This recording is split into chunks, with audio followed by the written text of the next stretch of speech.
जैसे ही पंखा चलाएगी जान से जाएगी। अगर पहले पता होता ना, सौतन इतना तकलीफ देती है तुझे इस घर में आने ही नहीं देती।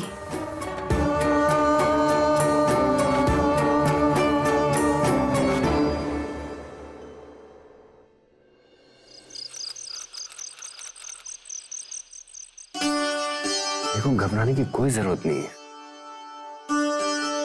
अभी कुछ नहीं होगा, सब कुछ आराम से हो जाएगा। प्लीज रहने दीजिए ना, ये सब मत कीजिए, हमें कुछ हो जाएगा। अरे नहीं, घबराने की जरूरत नहीं है। नहीं, मुझ पे भरोसा है ना तुमको? कुछ नहीं होगा तुम। प्लीज।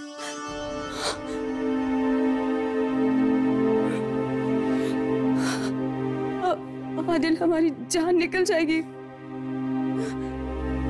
ये एक बहुत आम सी बात है, जान नहीं निकलेगी तुम्हें। नहीं, सुनो, मेरी बात सुनो। नहीं, देखो, आदिल, देखो, घबराओ। आदिल प्लीज। घबराने की जरूरत ही नहीं है। Adil please, Adil, Adil please, Adil please.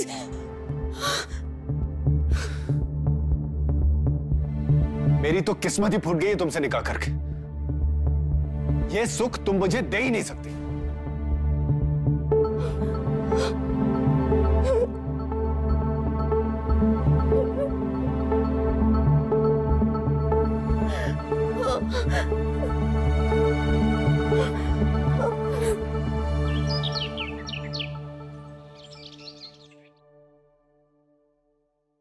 Mummy जी, लीजिए आपके बिना शक्कर वाली चाय और नाश्ता।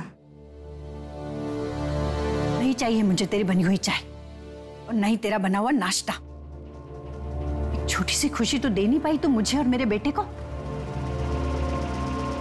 खुदा के वास्ते ऐसा मत कहिए अम्मी जी। अल्लाह के वास्ते तू चली जाए यहाँ से, मेरे बेटे को हूर की परियां मिल जाएगी, समझी तू? अरे अम्मी, क्या हुआ? क्यों नाराज हो रही हो? नाराज नहीं हूं तो क्या करूं? ढोल नगाड़े बजाऊं? और तेरी बीवी मुझे कौन सा ढोल नगाड़े बजाने का मौका दे रही है? छोटी सी खुशी तो दे नहीं पाई, इतना वक्त हो गया, पोते का मुंह तो दिखा नहीं पाई।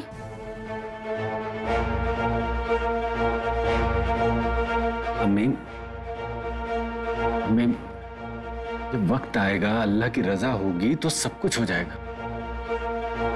अगर आप ऐसे गुस्सा करोगी तो आपकी तबीयत खराब हो जाएगी। झूठे दिलासे मत दे मुझे। मुझे तो लगता है यही मनहूस है, ये मुझे खुशी दे भी पाएगी कि नहीं, और तू सिर्फ झूठे दिलासे देता रहता है। तो मैं क्या करूं अम्मी? आपने जबरदस्ती मेरी इससे शादी करवा दी। आज तक इस औरत ने मुझे कोई भी खुशी नहीं दी। अगर आप मेरी इससे शादी नहीं करवाती तो आज सूरत कुछ और होती।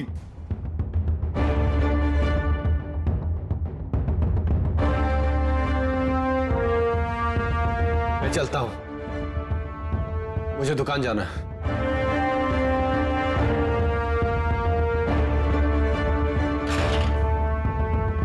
लेके जा। मनहूस कहीं की, एक पोते का सुख तो दे नहीं पाई, चाय नाश्ता लेकर आ गई। ले जा।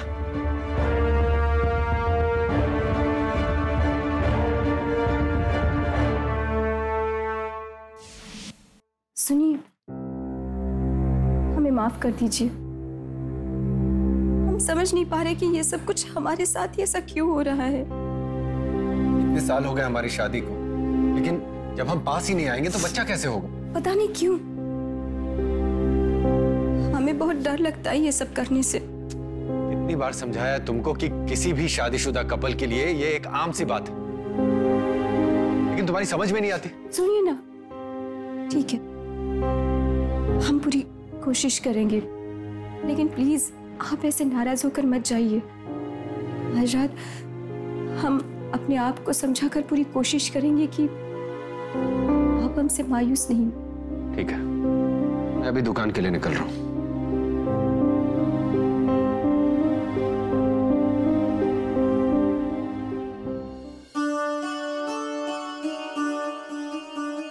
अम्मी, हम चलते हैं।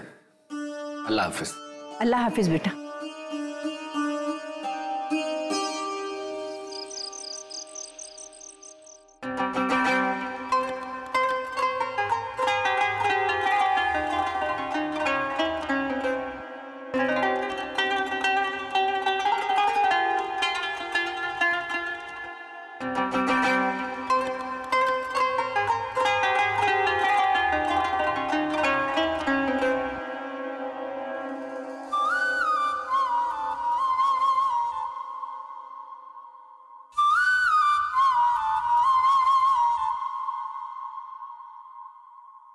डर मत रूबी, सब ठीक हो जाएगा। तुझे अपने शौहर को खुश करना है, सब ठीक हो जाएगा।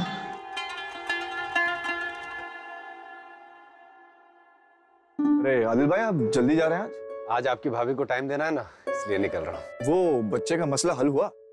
अपने जान के एक हकीम है, अगर आप कहें तो भाभी को दिखा दे। नहीं राशिद मियां, अभी उसकी जरूरत नहीं है। जब जरूरत होगी तो मैं आपको बताऊंगा। मैं चलता हूँ, आप दुकान बंद करवा दीजिएगा। अल्लाह हाफिज। अल्लाह हाफिज।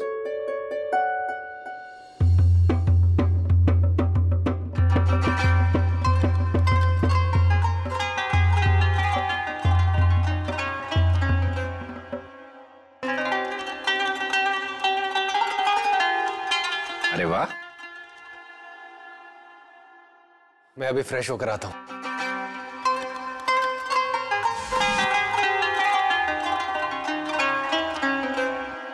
देखो रूबी, हमेशा की तरह आज घबराने की बिल्कुल जरूरत नहीं है। ये सब आम बातें होती हैं और तुम अपने आप पर भरोसा रखो, सब आसानी से हो जाएगा।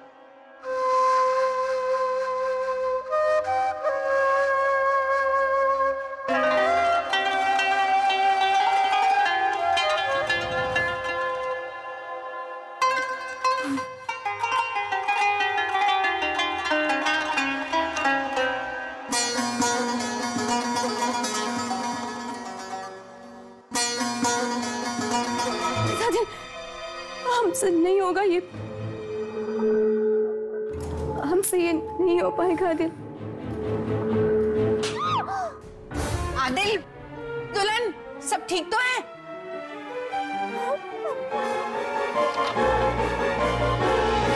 आदिल, सब खैरियत? क्या हुआ? क्या खाक कह रहे थे अम्मी? आपको पोता चाहिए ना? आज के बाद इस घर में पोते का या बच्चे का नाम मत लेना। बच्चा तो दूर की बात है, हम लोग आज तक हम बिस्तर नहीं हुए। अल्लाह, ये क्या कह रहा है तू? हाँ अम्मी, इसे डर लगता है हम बिस्तर होने से। शादी के बाद से आज तक हमारे बीच कुछ नहीं हुआ। वो बच्चा क्या जमीन से निकलेगा या आसमान से टपकेगा? अम्मी जान, इसमें हमारी कोई गलती नहीं है, हमें माफ कर दीजिए। क्या किया तूने? मेरे बेटे की जिंदगी खराब कर दी। अरे जो औरत अपने मर्द को जिस्मानी सुख ना दे सके, वो औरत कहलाने के लायक नहीं है। अम्मी जान, मैंने सोच लिया है, मैं कुछ ऐसा करूंगी ताकि आपको पोता मिल जाए और इन्हें जिस्मानी सुख भी।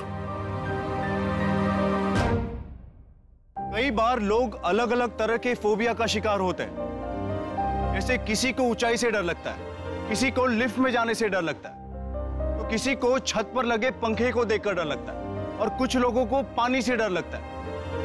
उन्हें लगता है कि अगर वो पानी के आसपास भी गए तो डूब जाएंगे। हालांकि ऐसा होता नहीं है, ये केवल उस इंसान के भीतर बैठा डर है जिसे मेडिकल साइंस ने फोबिया का नाम दिया है। नमस्कार, मैं गिरीश जैन। शारीरिक संबंध बनाने में डर लगना भी इसी तरह की बीमारी है, जिसे मेडिकल की भाषा में सेक्स फोबिया कहा जाता है, और ये स्त्री और पुरुष दोनों को हो सकता है। मनोचिकित्सक से काउंसलिंग यानी सलाह से इसका इलाज संभव है, लेकिन अफसोस की बात है कि हमारे समाज में कई लोग मनोचिकित्सक के पास जाने से बचते हैं और इस समस्या का हल नहीं निकाल पाते। ऐसे में सवाल यह है कि रूबी इस समस्या का कौन सा हल निकालने वाली थी? क्या होगा उसका अगला कदम? और देखना यह है कि क्या सेक्रीफाइस करेगी वो।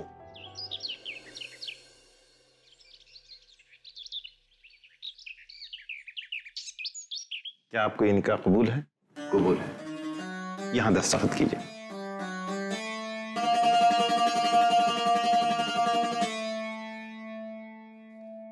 बेटा आरजू, जनाब मरहूम फारूक खान साहब के बेटे जनाब आदिल खान साहब के साथ आपका निकाह बशर्त 1 लाख रुपया महज। क्या आपको ये कबूल है? कबूल है। क्या आपको ये निकाह कबूल है? कबूल है। क्या आपको ये निकाह कबूल है? कबूल है। यहाँ दस्तखत कीजिए।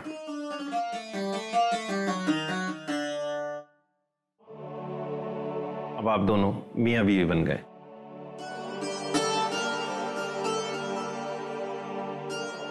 मुबारक हो। आपको भी अम्मी। मुबारक हो। मुबारक हो बेटा। आपको भी।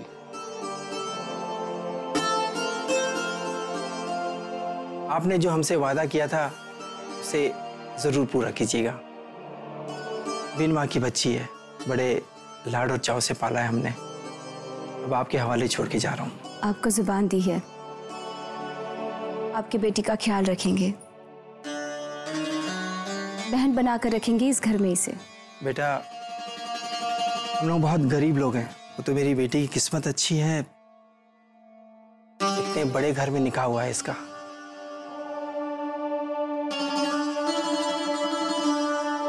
बिल्कुल मत रो, तुम्हें तो खुश होना चाहिए। हम लोगों ने बहुत सही फैसला किया है जो तुम्हारा निकाह इस घर में किया है। तुम खुश रहोगी यहाँ पर बेटा, बहुत खुश रहोगी। और बेटा अपने अब्बू से अगर कभी कोई गलती हो गई हो तो माफ जरूर कर देना। अब्बू। अच्छा इजाजत दीजिए। खुदा हाफिज। खुदा हाफिज। खुदा हाफिज।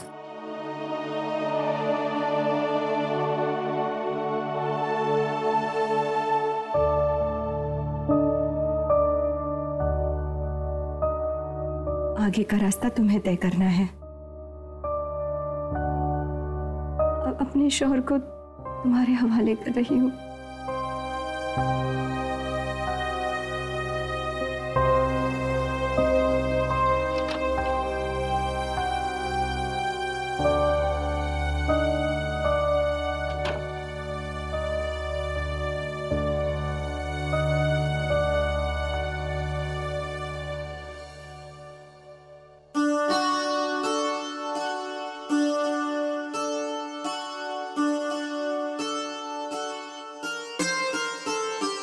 बहुत खूबसूरत लग रही हैं आप।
ये क्या अम्मी जी, आपने तो पूरा नाश्ता भी नहीं किया।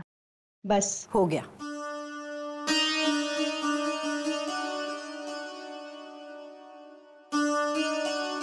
अम्मी जी सुबह के 10 बज चुके हैं, क्या मैं उन्हें नाश्ते के लिए बुला लूं? अरे अभी सो रहे हैं, जब उठेंगे तब नाश्ता करा देना, मेरे बेटे को भी और नई दुल्हन को भी।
अरे आप उठ गए, नाश्ता रेडी है, आकर कर लीजिएगा।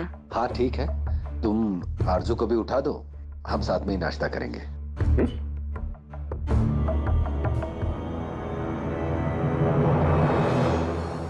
बस बस बस। वही बात, क्या खाना बनाया आरजू ने? अरे भाई, पहली बार नई दुल्हन ने खाना बनाया है, नेक तो दो।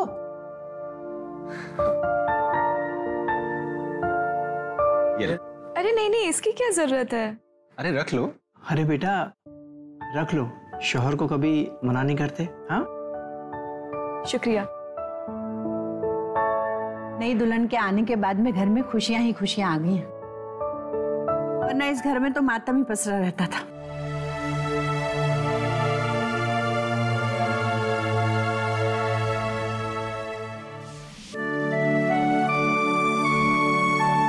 पापा,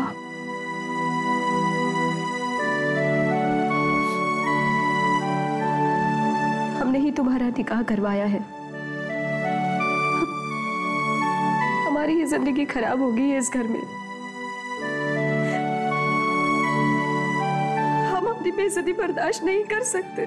हमें आदिल ने बताया सब। हम भी नहीं चाहते हैं कि आप ऐसी जिंदगी जिए। हम आपको खुश देखना चाहते हैं।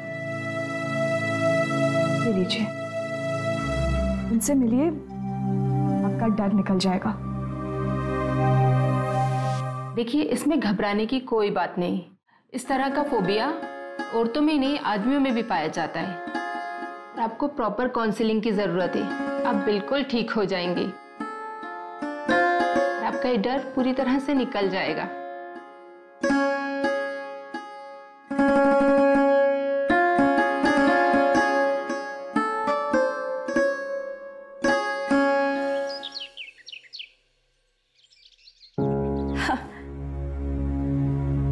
आदाब अर्ज़े अम्मी जान। आदाब। हमारे तो रंग ढंग ही बदल गए। क्यों इतना चहक रही हो?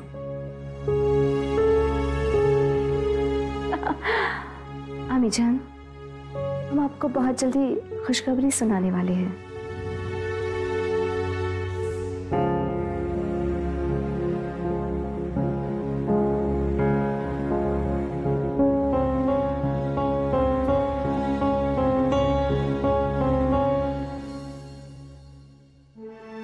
अरे आप आ गए?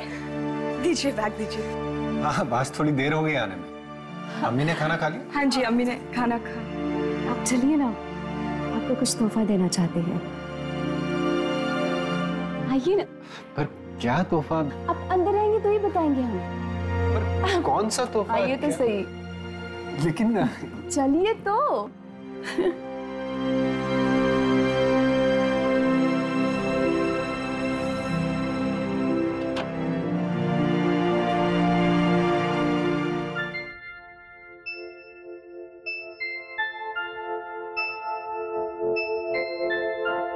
आज क्या हो गया तुमको? आज वो होगा जिसे मैं हमेशा से ही डरती थी। आज डर की सारी दीवारों को गिरा दिया है मैंने।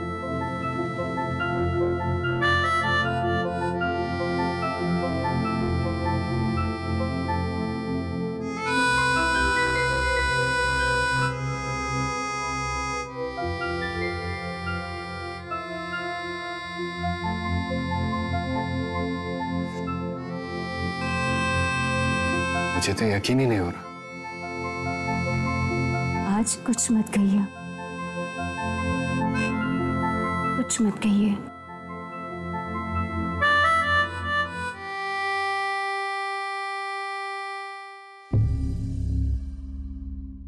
दुल्हन, क्या हुआ? यहाँ क्यों खड़ी हो? कुछ नहीं अम्मी। तो जाओ, जाकर सो जाओ। जी।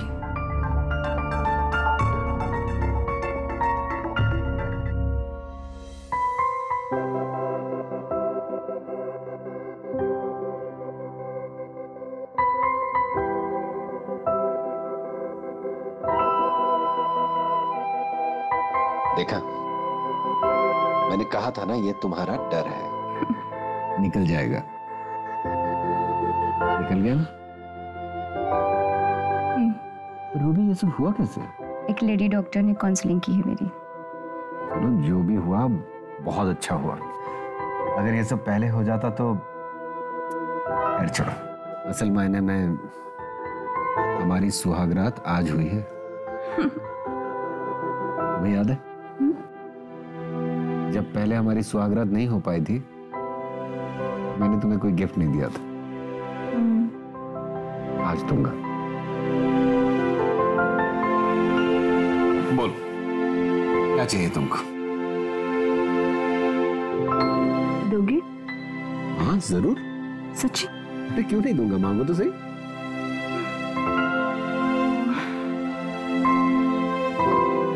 आदिल, आरजू को तलाक दे दीजिए। क्या? आरजू को तलाक? ये क्या कह रही हो तुम? तुमने ही तो उससे मेरा निकाह करवाया। हाँ। और तुम ही कह रही हो कि मैं उसे तलाक दे दूं? जब मैंने ही कहा निकाह करने के लिए, तो आज मैं ही कह रही हूँ ना कि तलाक दे दीजिए। तुम होश में तो हो रूबी? नहीं, मैं ऐसा नहीं कर सकता। उस बेचारी लड़की की जिंदगी बर्बाद हो जाएगी। मैं ऐसा कभी नहीं करूंगा। आदिल,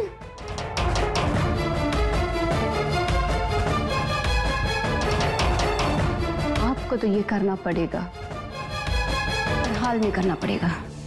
स्वार्थी होकर इंसान कितना नीचे गिर जाता है।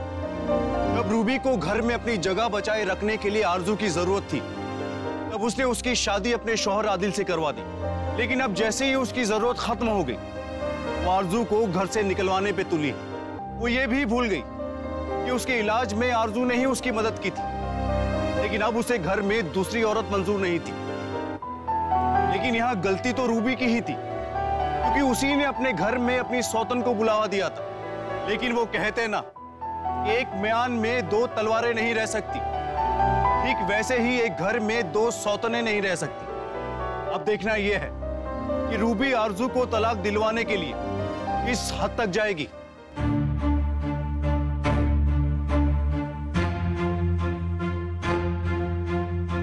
आदिल भाई, सब खैरियत? बड़े परेशान नजर आ रहे हैं आप। क्या बताऊं राशिद मियां, वही घर की परेशानियां।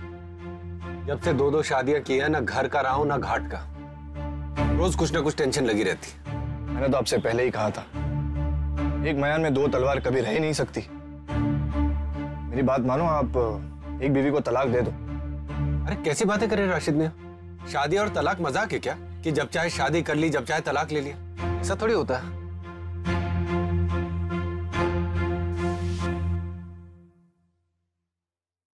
अरे आपा, आप यहाँ? आरजू, मुझे तुमसे कुछ जरूरी बात करनी। बताइए ना, क्या बात है? बैठ के बात करते हैं। बताइए ना आपा, क्या बात है? देखो आरजू, मैं तुम्हारा बुरा नहीं चाहती हूँ, लेकिन मैंने महसूस किया है कि जब से मैंने अपने शौहर का निकाह तुम्हारे साथ किया है, पता नहीं ऐसा क्यों लग रहा है कि मैंने बहुत बड़ी गलती कर दी। हम तीनों की भी जिंदगी खराब हो जाएगी। आपा, आप ये क्या कह रही हैं? मुझसे कोई गलती हो गई है क्या? आपा, आप कहना क्या चाहती हैं? आरजू, मैं ये कहना चाहती हूँ कि तुम आदिल को तलाक दे दो। अपने जेवर, कपड़े और कुछ 2-4 लाख रुपए भी मैं तुम्हें दे दूंगी, पर प्लीज हमारी जिंदगी से चली जाओ। इसलिए कराया था क्या मेरा निकाह? आपा, ऐसा मत करिए। मेरे अब्बू पे क्या बीतेगी? नहीं, मैं तलाक नहीं दूंगी। आरजू, जज्बाती होने की जरूरत नहीं है, समझी? देखिए आपा, मैं अपने अब्बू के घर जा रही हूँ। मुझे इस मामले में कोई बात नहीं करनी है। अल्लाह के वास्ते आप भी इस बात को दोबारा अपने जहन में मत लाइएगा।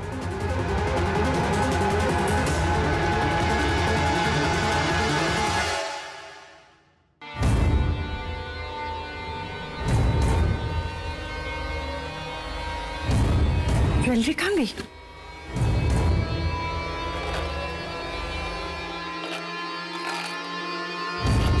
सब जेवर कहाँ चले गए?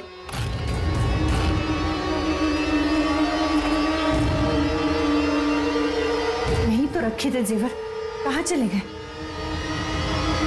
रूबी, बड़ी दुल्हन, कहाँ ढूंढूं? जी अम्मी। मेरे जेवर नहीं मिल रहे, तुम्हें पता है? अम्मी इसका मतलब चोरी हुई है आपके कमरे में। चोरी? घर में चोरी कौन करेगा? एक काम कर, आदिल को फोन लगा। जी।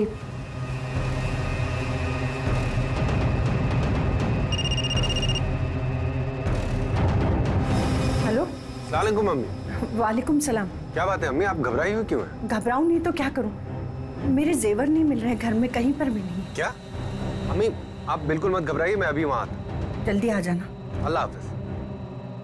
अम्मी जी कहीं आरज़ू वो अपने घर गई है, कहीं उसी ने, मतलब ऐसा तो नहीं है कि वो अपने गरीब घर से आई है और यहाँ पे सारी चीज़ों को देखकर कहीं उसकी नीयत तो खराब नहीं हो गई?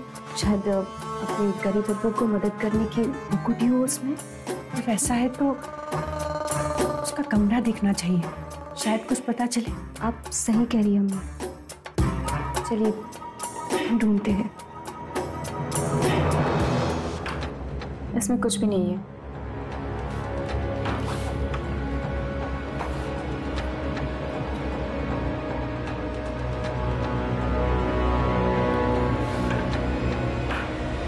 अम्मी जी इसमें भी कुछ नहीं है। कुछ भी नहीं है तो फिर मेरे जेवर कहाँ चले गए?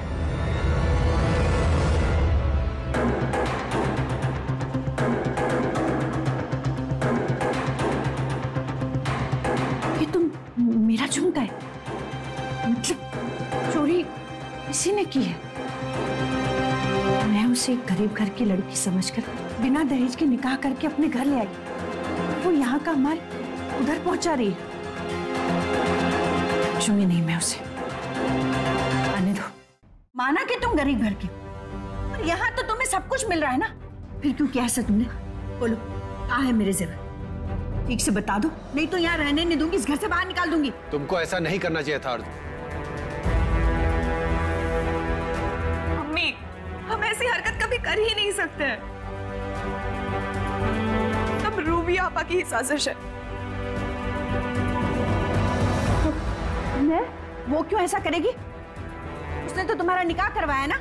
हाँ उन्होंने ही निकाह करवाया है, पर वही नहीं चाहती है कि हम यहाँ रहे। चुप रहो, उसे बदनाम करने की कोशिश मत करो।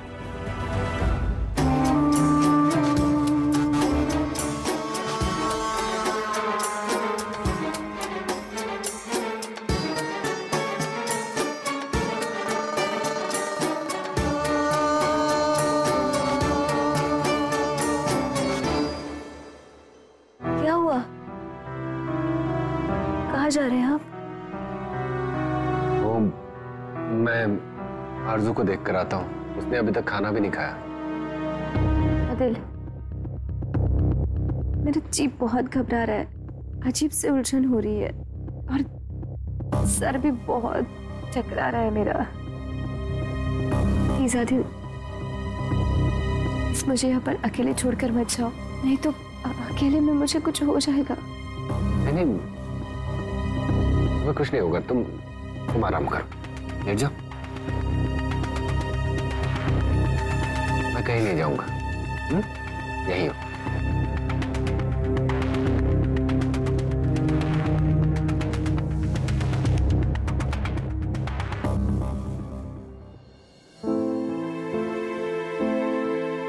सुनिए, ये लीजिए आपका टिफिन, जल्दी आइएगा। मेरे जेवर कहाँ चले गए? और ये आदिल है ना, इसको भी कोई फिक्र नहीं, कहाँ ढूंढूं जेवर में? अम्मी जी मुझे तो ऐसा लगता है किसी ने आपके जेवर उठाए हैं, ढूंढते हैं।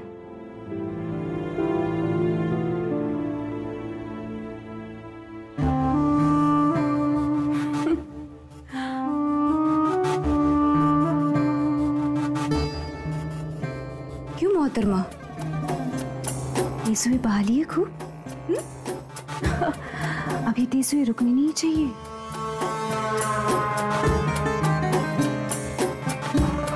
ये तेसुई ऐसे ही बहते रहेंगे। क्यों कर रही है आप मेरे साथ ऐसा? तुम ये सवाल कैसे पूछ सकती हो आरज़ू? यहाँ पे मेरी सौतन बनकर मेरे सर पे नाच रही हो और मैं सब कुछ बर्दाश्त करते रहूं? इसलिए आपने मुझ पर इतना घटिया इल्जाम लगाया कि मैंने अम्मी के जेवर लिए। हाँ, अम्मी के जेवर मेरे पास ही है, बस तुझे इस घर से बाहर निकलवाना है। शराफत से यहाँ से चली जा, वरना मेरे पास बहुत सारे तरकीब है।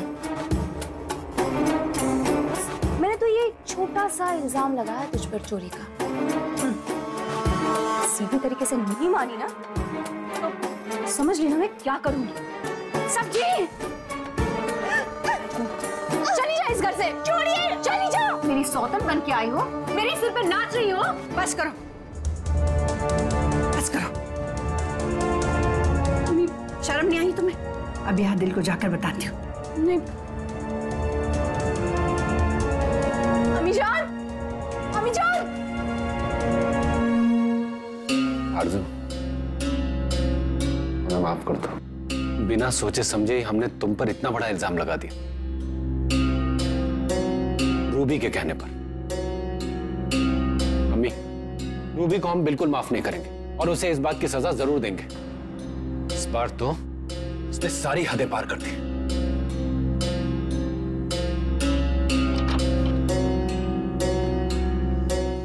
Ruby, Ruby. आदिल। अरे क्या कर रही हो तुम? छोड़ो, छोड़ो मुझे। आपके लिए खुशखबरी है।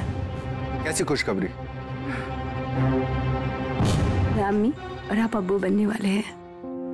क्या तुम सच कह रही हो? रूबी, ये तो बहुत ही खुशी की बात है। आओ अम्मी को बता दे। चलो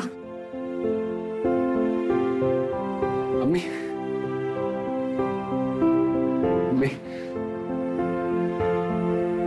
अम्मी, अम्मी तुम दादी बनने वाली हो। रूबी मां बनने वाली है।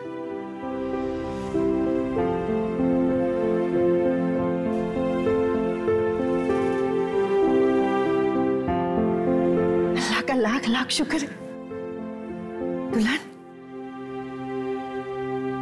अल्लाह ने मेरी दुआ कबूल कर ली।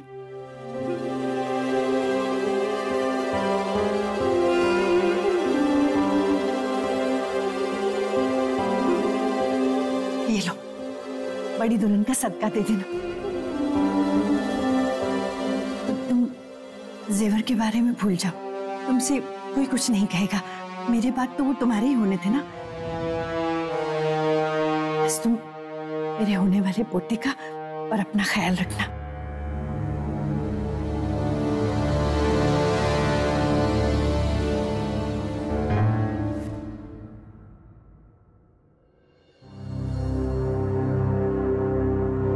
ये लो, जूस पी लो। शुक्रिया।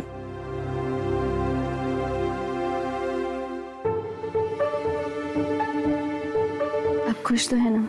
बहुत खुश। आदिल, देखिए मैंने आपको सारी खुशियां तो दे दी है ना, तो आप अभी आरज़ू को तलाक दे दीजिए, मतलब उसे इस घर से निकाल दीजिए अभी। इंसानियत के नाते मुझसे ऐसा मत करो, नहीं हो पाएगा ये। घर के एक कोने में पड़ी है, उसे पड़ी रहने दो। और वैसे भी जब से वो इस घर में आई है, घर के सारे काम कर रही है। हमने तो किसी काम में उसका हाथ नहीं बटाया। कम से कम एक नौकरानी की तरह उसे इस घर में रहने दो। गरीब घर की लड़की है, कहां जाएगी?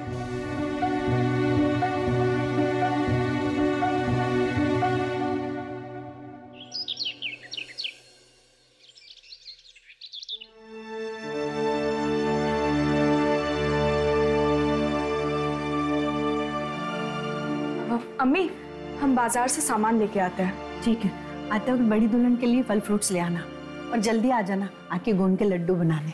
ठीक है अम्मी।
से ही पंखा चलाएगी, जान से जाएगी। अगर पहले पता होता ना सौतन इतना तकलीफ देती है तो तुझे इस घर में आने ही नहीं देती।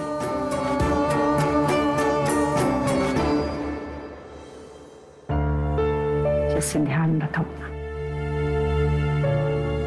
छोटी दुल्हन, आने में इतनी देर क्यों हो गई? अम्मी बाजार में बहुत भीड़ थी इसलिए देर हो गई। क्या कह रही हो? ये सामान किचन में रख दो और बड़ी दुल्हन के लिए गोंद के लड्डू बनाओ। और हाँ, आज से बड़ी दुल्हन का सारा काम तुम करोगी। ये सामान किचन में रख दो और बड़ी दुल्हन के लिए गोंद के लड्डू बनाओ।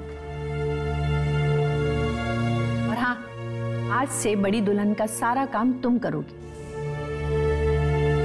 ये हमें घर का चिराग जो दे रही है, समझी? जी अम्मी।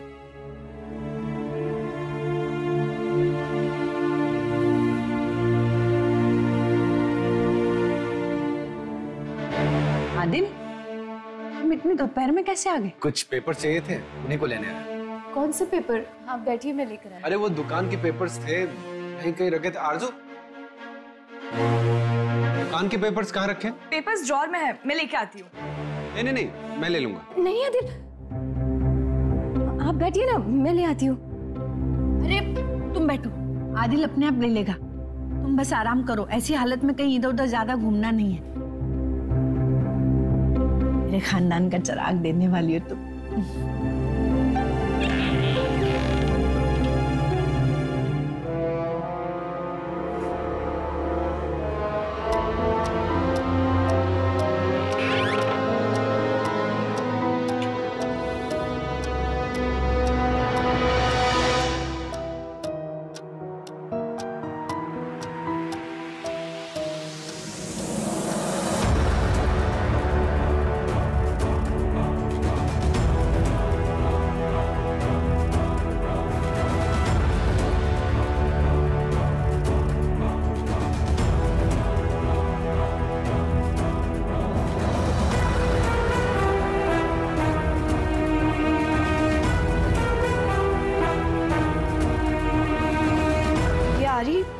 आरी यहाँ क्या कर रही है?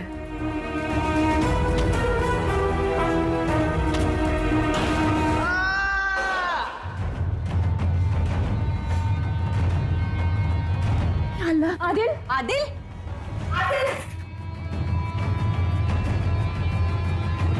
आदिल, आदिल, आदिल क्या हुआ? आदिल, मेरे बच्चे क्या हुआ? आदिल, आदिल, आदिल, आदिल,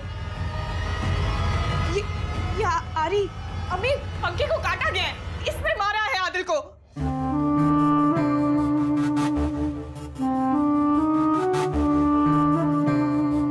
मैं तो तुझे मारना चाहती थी, पंखे की रॉड को मैंने ही काटा था ताकि तू मर जाए और मेरी जिंदगी से अजाब खत्म हो।